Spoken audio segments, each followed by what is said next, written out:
What's up guys? So sa video na to ay may gusto lang ako patunayan at bumili talaga ako ng 1 kilong corn rice or mais na bigas. Ito, titinang papakita ko sa inyo.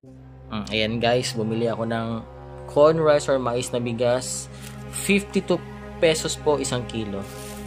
Titingnan natin kung talagang sabi nila pag hindi ka sanay kumain ito magdudumi ka or LBM or diarrhea after mo kumain ito.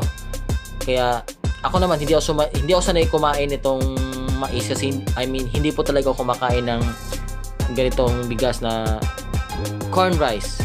Kaya ito magsasayang ako tapos ito yung gagawin kong kanin. Okay? At ito guys, so magsasayang ako ng 2 takal na corn rice. Okay.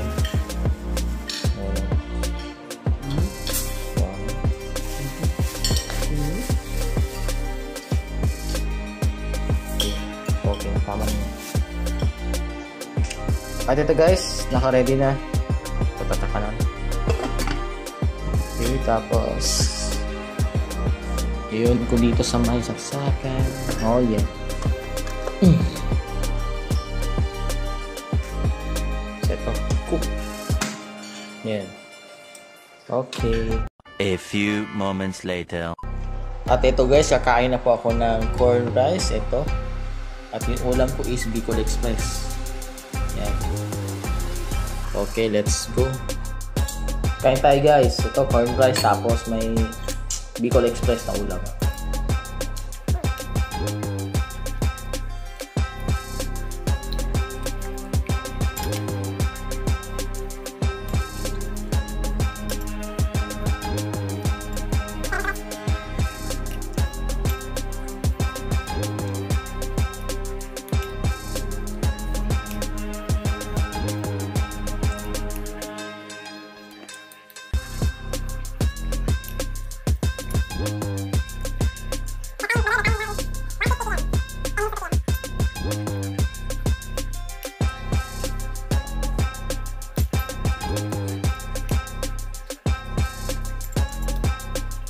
A few moments later.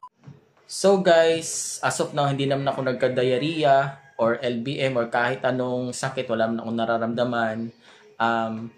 Tingnan na natin sa part 2 na gagawin kong vlog ulit.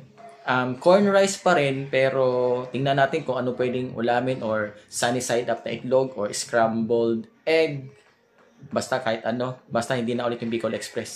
Okay? Abangan! Alright!